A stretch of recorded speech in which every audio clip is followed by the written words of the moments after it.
யாராச்சும் அந்த குழுல நீங்க வந்து சேர்க்க வாய்ப்பு இருக்கா? அதாவதுமா நீங்களே சொல்லிட்டீங்க, உங்க கேள்வியிலே பதில் இருக்கு. தனித்தனி குழுவா போயிட்டு இருக்காங்கங்கிறீங்க. இப்ப ஒருத்தங்க ஒரு ரூட்ல போய் நான் அங்க போறேன் அந்த ஊருக்குன்னு சொல்றாங்க, நான் ஒரு நேர் வழியில போயிட்டு இருக்கேன். அப்படிதான் இதை எடுத்துக்கணும். பிரதான ஆளுங்கட்சி பிரதான எதிர்க்கட்சி ரெண்டு பேரும் வீழ்த்த முடியும். என்னங்க திமுகவையும் அதிமுகவையும் உங்களால வீழ்த்த முடியும்னு நினைக்கிறீங்க? என்னை பொறுத்த வரைக்கும் மக்களுடைய பிரச்சனை தான் பிரதானம். அதை சரியா செய்யலை, இவங்க யாருமே செய்யலை. அந்த செய்யலைங்கிறத நான் மக்கள்கிட்ட போய் கேட்பேன், எடுத்து சொல்லுவேன், சொல்லி நாங்கள் வாக்குகளை பெறுவோம்.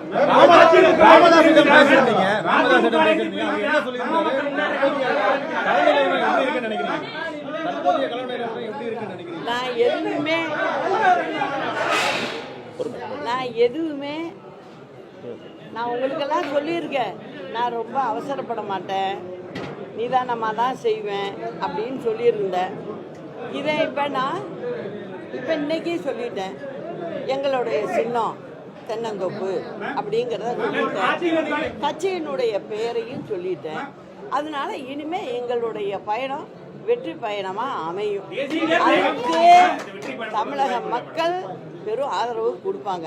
ஏன்னா தமிழக மக்கள் நியாயத்தை பார்க்குறவங்க முதுகுல குத்த மாட்டாங்க. எதுவும் எதிரில் பேசக்கூடியவங்க நல்ல மனம் படைத்தவர்கள். அதனால நல்ல தீர்ப்பை அவங்க கொடுப்பாங்கங்கிற நம்பிக்கை எங்களுக்கு இருக்கு.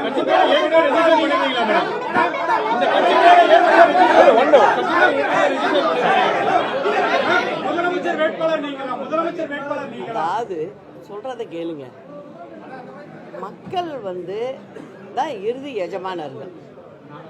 எத்தனை பேர் கட்சி வேட்பாளர் அறிவிச்சாலும் இறுதி யாரு கையில் இருக்கு? மக்கள் கையில் தான் இருக்கு. அதனால நிச்சயமாக அந்த மக்கள் நல்ல தீர்ப்பை கொடுப்பாங்க, நல்ல ஆட்சியாக இருக்கும்.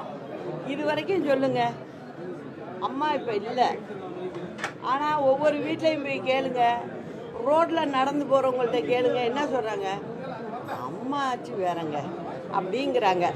இதை நாங்களாக சொல்லி கொடுத்தோம்?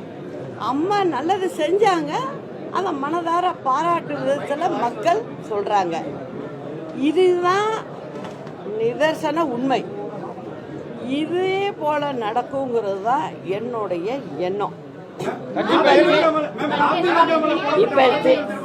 இப்போ திமுகவை பொறுத்த வரைக்கும் 5 வயசு பெண் குழந்தையிலேருந்து மூதாட்டி வரைக்கும் இப்போ 2-3 மாசத்துல பார்த்தீங்கன்னா அவ்வளோ கற்பழிப்பு நடந்திருக்கு. ரோட்டில் பகலில் போகும்போதே வெட்டுறான், நொங்கு சீவுற மாதிரி சீவிட்டு போயிட்டு இருக்காங்க. இதையெல்லாம் அவங்களுக்கு பார்க்க முடியல. அவங்க என்ன செய்யறாங்க? ஒரே வேளை இந்த 5 ஆண்டு கால ஆட்சியை ஒரு விளம்பர ஆட்சியாக கொண்டு போனது மட்டும் இல்லாமல் அவங்க தன்னுடைய திமுகவை வளர்க்கறதுக்கு அவங்க என்ன பண்ணிட்டாங்க? இந்த மக்களில் ஏமாற்றி ஆட்சிக்கு வந்திருக்காங்க. அந்த ஆட்சியை ஓட ஓட விரட்டுறது தான் எங்களோட வேலை.